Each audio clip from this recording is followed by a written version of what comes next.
अस्सलामुअलैकुम बिस्मिल्लाहिर्रहमानिर्रहीम। आज हम एक्सरसाइज 6.1 सॉल्व करने जाएंगे। हमने लास्ट टाइम भी 6.1 किया था, जिसके अंदर कुछ क्वेश्चंस थे, जैसे कि question number 1 and question number 2 मैंने तकरीबन कम्प्लीटली सॉल्व करवा दिया था, और उसका लिंक जो है वो डिस्क्रिप्शन में लिख दूंगा। आप वहाँ जाकर अगर आपने 6.1 नहीं देखा है, इसका पार्ट 1 नहीं देखा है, तो आप वहाँ जाकर देख सकते हो। अब हम नेक्स्ट स्टार्ट करते हैं, जल्दी जल्दी से सॉल्व करते हैं और बहुत आसानी से करने की कोशिश करते हैं। लिखा हुआ है एक वर्ड प्रॉब्लम टाइप का क्वेश्चन है, सिनेरियो दिया हुआ है जिससे हमें एक इक्वेशन बनानी है एंड देन उसमें से उसकी वैल्यू निकालनी है।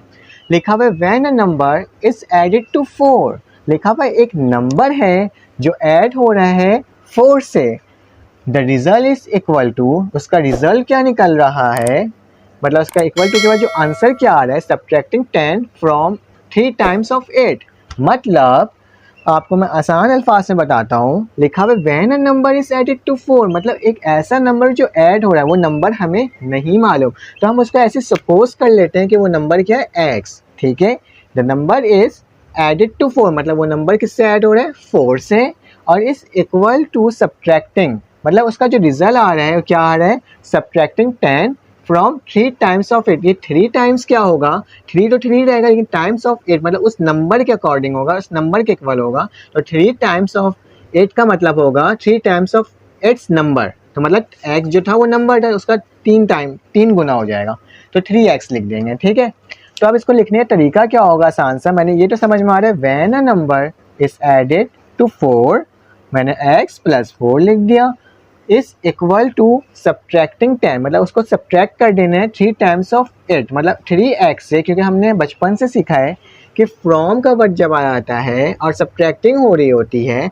तो फ्रॉम के बाद वाला पहले लिखते हैं और फ्रॉम से पहले वाला बाद में लिखते हैं। मतलब 3x जो है, 3 टाइम्स जो है, उसको हम पहले लिखेंगे, सब्ट्रैक्टिंग हो रहा है, माइनस का निशान डालेंगे और 10 बाद में लिख देंगे। ये तो तरीका था, मैंने बता दिया, इसकी ऐसे इक्वेशन बनेगी। लेकिन हमें सिर्फ ऐसे इक्वेशन नहीं बनाना, बल्कि हमें कुछ इंग्लिश के वर्डिंग भी लिखनी है, जिससे पता चले चेकर को कि आपने काम करा कैसे, किसको क्या सपोज करा है। तो देन हम इसको करने की कोशिश करते हैं। दोबारा से मैं लिख लेता हूँ, सपोज डैट, क्योंकि हम सपोज करेंगे, suppose that the required number S x, जो हमने नंबर जो लिया था वो क्या है, रिक्वायर्ड नंबर क्या है, एक्स। ठीक है, फिर कॉमा डाल के लिख देना, the number is added to 4, the number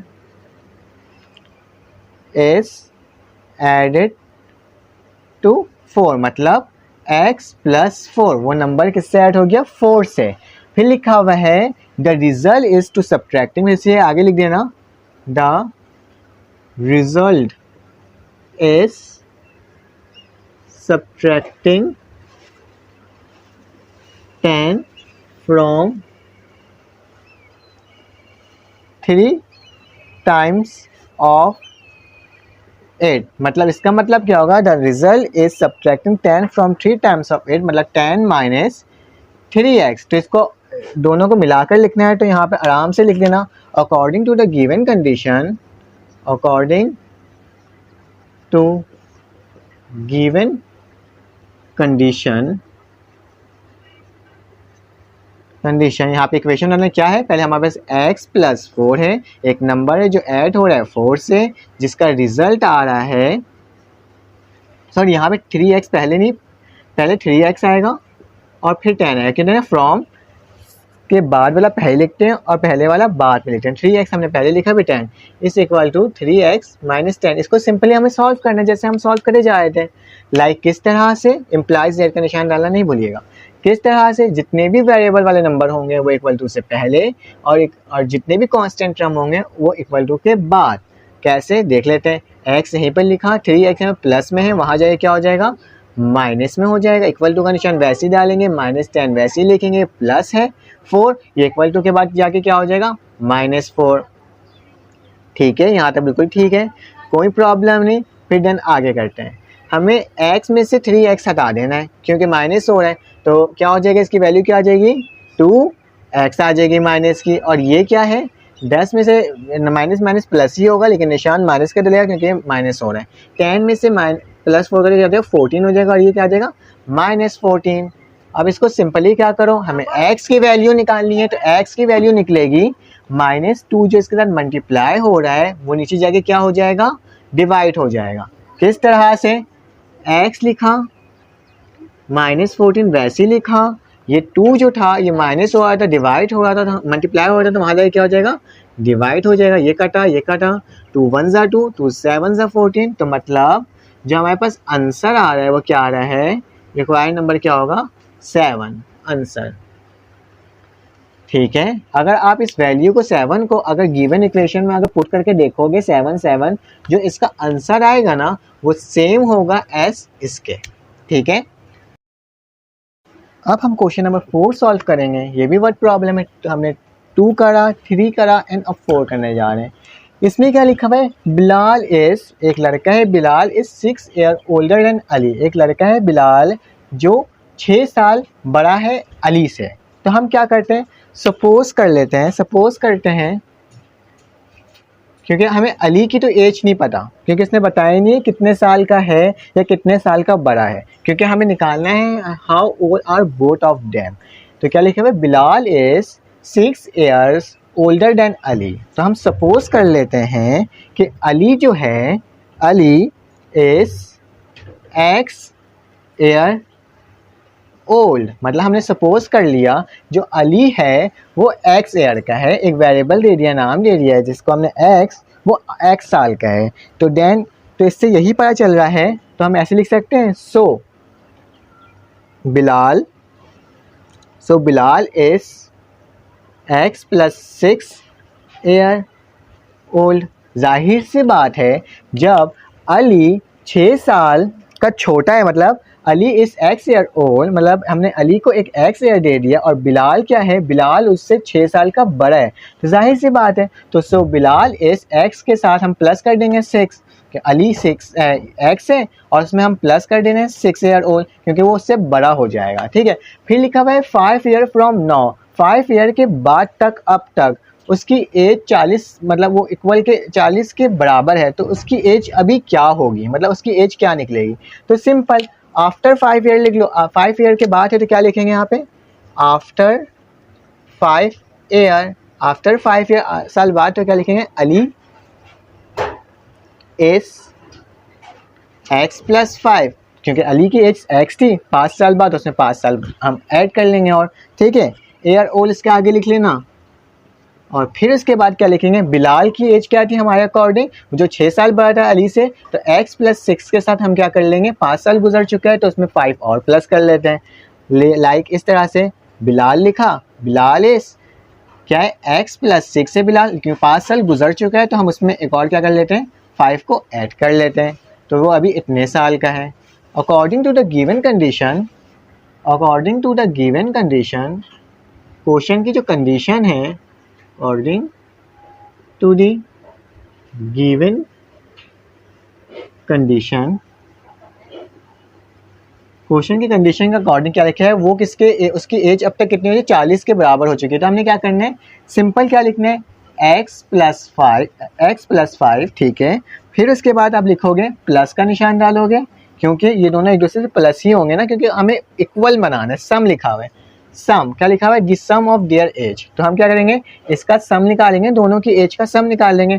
x लिखा +5, फिर उसके बाद लिखेंगे क्या, x + 6 इस, फिर +5 इस इक्वल टू किसके बराबर है, वो 40 के। अब हमें क्या निकालना है, सिर्फ इक्वेशन बन गई है, इसका आंसर बनाना है। किस तरह से होगा, आ जाओ करते हैं हम। हमने x लिखा, +5 लिखा, +x लिखा, +6 लिखा, +5 लिखा, क्योंकि सब प्लस हो तो कोई साइन चेंज होगी नहीं। फिर आप क्या करोगे, जहाँ जहाँ x उसको प्लस करो, जहाँ जहाँ कांस्टेंट टर्म है उसको एक तरफ करो, और इसका x की वैल्यू ले आओ। x क्या हो जाएगा, 2x +5 +5 10 और +6 16 हो जाएगा, मतलब +16 और 40।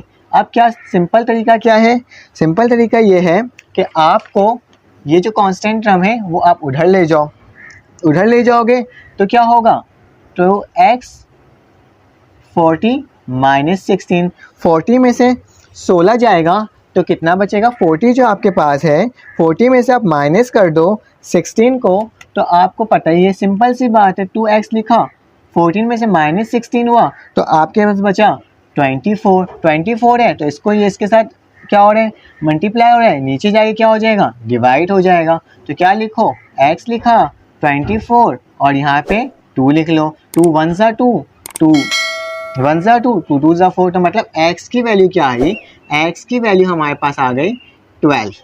क्या आ गई, x की वैल्यू 12। ये x कौन था, हमने सपोज क्या किया था, हमने सपोज किया था x जो है वो अली है, तो मतलब अली की एज कितनी हो गई, अली की एज हो गई, यहाँ पे लिख देता हूँ, अली इज 12 ईयर ओल्ड, मतलब अली जो है कितने साल का हो गया, 12 साल का हो गया उस वक्त। और अब है किसकी वैल्यू निकालनी है, बिलाल की निकालनी है। जब अली 12 साल का हो चुका है तो 12 में +6 कर दो, यानी बिलाल 6 साल उससे बड़ा है, जाहिर सी बात है, तो बिलाल में क्या हो जाएगा, 12 में +6 करोगे तो बिलाल कितने साल का हो जाएगा, बिलाल 18 साल का हो जाएगा। कैसे, यहाँ पे लिख लो, बिलाल लिखना है यहाँ पे, बिलाल इज इक्वल टू क्या था, x की वैल्यू 12 +6 तो मतलब 18, तो यहाँ पे क्या लिख दोगे, बिलाल, बेटा क्या लिख दोगे, बिलाल इज 18 ईयर ओल्ड। मैं एक बार फिर से बता देता हूँ, हमें क्या करना था, हमें एक सवाल बताना था जिसकी कंडीशन दी हुई थी, लिखा हुआ था 6 year older than Ali, Bilal जो है वो 6 साल बड़ा है। तो मैंने क्या लिखा, अली को हमने डोनेट कर दिया, किससे, हमने सपोज कर लिया, सॉरी मैंने सपोज कर लिया x से, ठीक है, अली क्या है, x ईयर ओल्ड का है, जब अली x ईयर ओल्ड का है तो उसमें +6 करोगे, जाहिर सी बात है वो 6 साल उससे बड़ा हो जाएगा बिलाल, तो x +6 कर दिया, फिर 5 साल गुजरा तो हमने लिखा आफ्टर 5 ईयर, जाहिर से 5 साल गुजरेगा तो 5 साल भरी हुई ना, तो क्या करा हमने, दोनों में +5 ऐड कर दिया।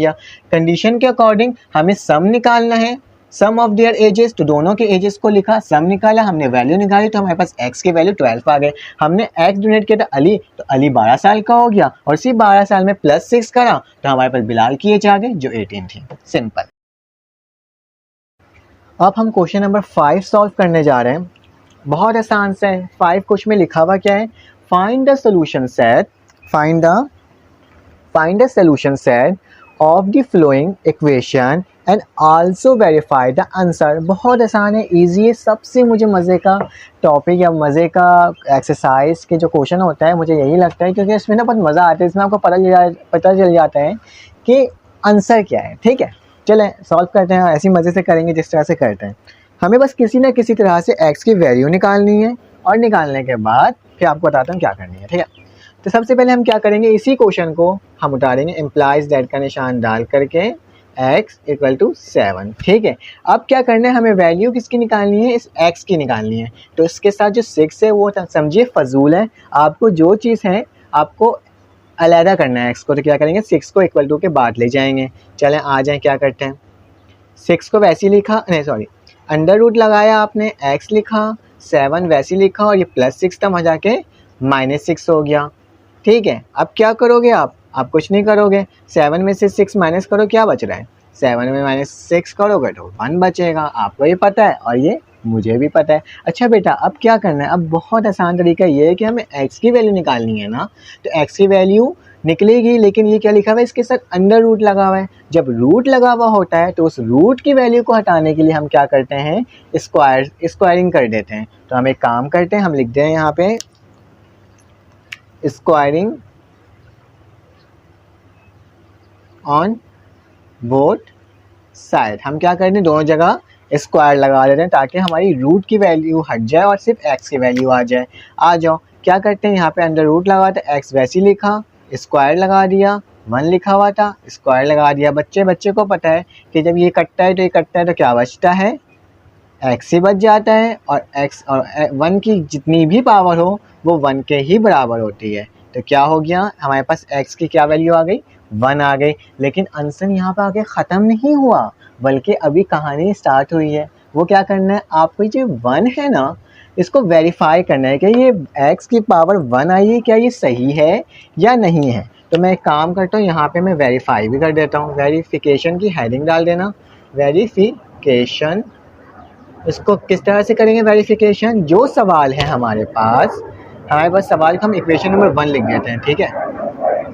जो सवाल है आपके पास, आपको उसको क्या करना है, उसमें x की वैल्यू को पुट कर देनी है, और x की वैल्यू हमारे पास 1 आई थी, हम लिखेंगे, हम यहाँ पे लिखते हैं equation 1।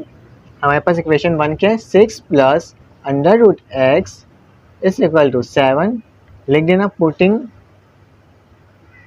The value x is equal to 1 in equation 1। हमने क्या करा, हम x की वैल्यू 1 जो है वो पुट करें इक्वेशन 1 में। आ जाए, देखो किस तरह से करेंगे, 6 हमने वैसे लिखा, प्लस वैसे डाला, अंडर रूट के अंदर हमने क्या लिखा, 1, ठीक है, क्योंकि x की वैल्यू क्या है 1 है, और ये 7 हो जाएगा। फिर क्या करना है आपको, 6 वैसे लिखना है, प्लस वैसे लिखना है, अंडर रूट 1 की वैल्यू क्या आती है, 1 ही आती है, और 7 वैसे ही रहेगा। और फिर क्या होगा, 6 प्लस 1 क्या होता है, 7 इज इक्वल टू 7। जब भी वैल्यू सेम आ जाए right hand side and left hand side की, तो ये क्या हो जाता है, हमारे पास वेरीफाइड हो जाता है, ठीक है। मतलब हमने जो आंसर लाया था वो क्या है, बिल्कुल ठीक है, ठीक है, बहुत आसान है। अब हम इसी के अगला क्वेश्चन सॉल्व करते हैं। क्या लिखा हुआ है, सबसे पहले हम क्या करेंगे, सवाल को डालेंगे, सवाल उतार लेते हैं, x minus 9 is equal to 1, ठीक है। फिर क्या करेंगे, हम इसमें कुछ आगे पीछे कर नहीं सकते हैं क्योंकि ये साथ ही रूट इन सब के साथ लगा हुआ है। तो आप क्या करोगे, आप आराम से इस पर स्क्वायरिंग लगा लो दोनों साइड, आ जाओ स्क्वायरिंग, क्योंकि हमें रूट की वैल्यू को हटानी है, squaring root on both side, ठीक है। तो किस तरह से होगा, आ जाओ, अंडर रूट x माइनस 9 वैसे लिखा, इसके ऊपर स्क्वायर लगा दिया, इक्वल टू डाला, 1 के ऊपर स्क्वायर लगा दिया, रूट से रूट की वैल्यू कटी, रूट से रूट की वैल्यू कटी, तो क्या बचेगा, x minus 9 is equal to 1 की पावर जितनी भी हो 1 ही होती है। अब क्या करता हूँ मैं, ये 9 की जो वैल्यू है इसको कहाँ ले जाता हूँ, उधर ले जाता हूँ, क्योंकि हमें वैल्यू क्या लानी है, x की लानी। तो 9 जो कांस्टेंट टर्म है हम उसको इक्वल टू के बाद ले जाते हैं, सिंपल, x लिखा इज इक्वल टू 1 वैसे लिखा, माइनस था तो प्लस हो जाएगा, तो मतलब वैल्यू क्या आ गई, x की वैल्यू आ गई 10। अब हमें इसको क्या करना होगा, वेरीफाई। तो वेरीफाई किस तरह से होता है, सेम वही काम करेंगे जो मैं करते हुआ आ रहा हूँ, ठीक है। वेरीफाई करने का तरीका होता है, वेरिफिकेशन की हेडिंग डालना, सिंपल, और फिर क्या करना है, इस 10 की वैल्यू जो होगी वो इक्वेशन नंबर 1 में पुट कर लेना। क्या लिखेंगे, इक्वेशन लिखना, इक्वेशन 1 बिकम, इक्वेशन 1 हमारे पास क्या है, under root x minus 9 is equal to 1, putting the value of x in equation 1। आज जो पुट करते हैं हम वैल्यू, वो वैल्यू क्या है, अंडर रूट डाला, x की जगह क्या लिखेंगे, 10 माइनस 9 इज इक्वल टू 1, 10 में से 9 गया, क्या बचा 1, under root is equal to 1, under root 1 की वैल्यू क्या होती है, 1 ही होती है, तो ये भी 1, तो इसका मतलब क्या हो गया, हमने जो आंसर लाया था वो बिल्कुल सही है।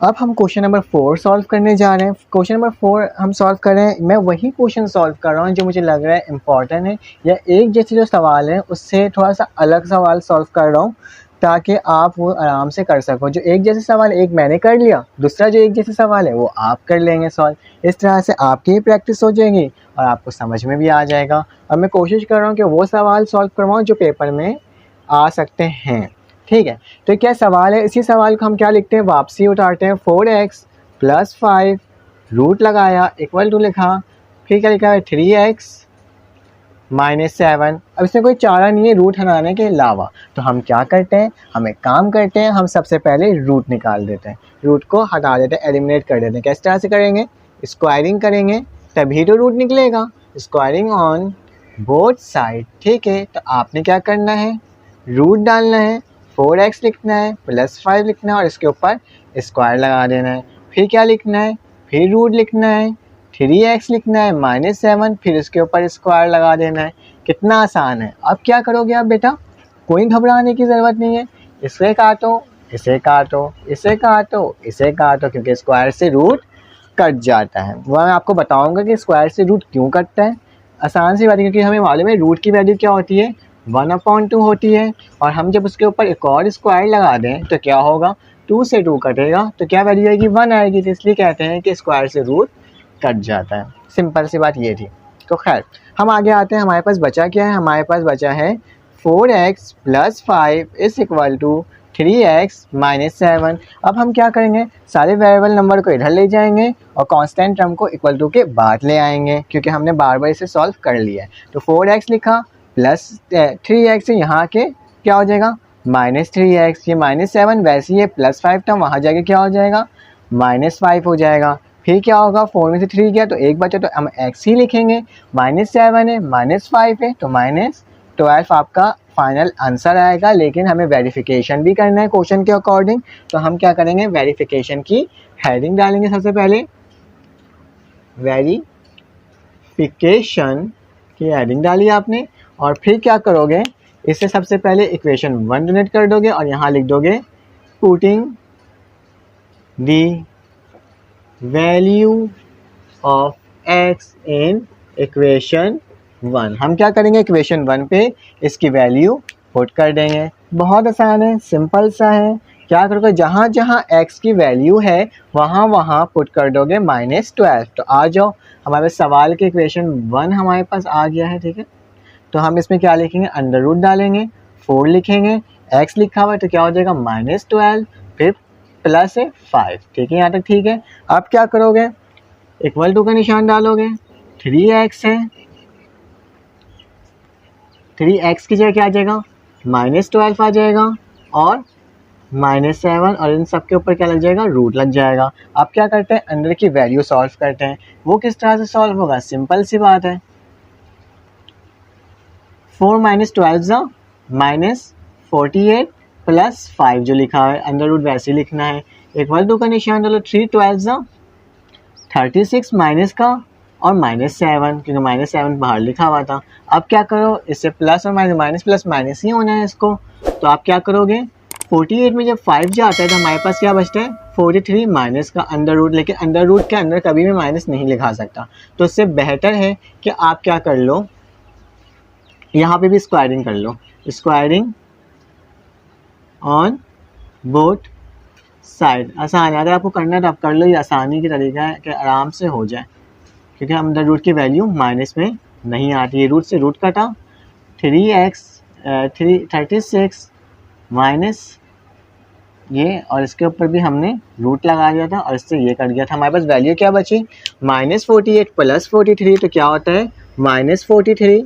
ठीक है, और इसकी वैल्यू क्या होगी, -36 -7, तो इसको जब करोगे तो क्या आएगा 43। तो हमारे पास ये क्या होगा, आंसर होगा, क्योंकि हमारा वेरीफाई हो गया है। ठीक है, आपको यकीनन समझ में आ गया होगा। हमने सिर्फ सॉल्व करा है, उसकी वैल्यू को पुट करा है और आंसर ले आए।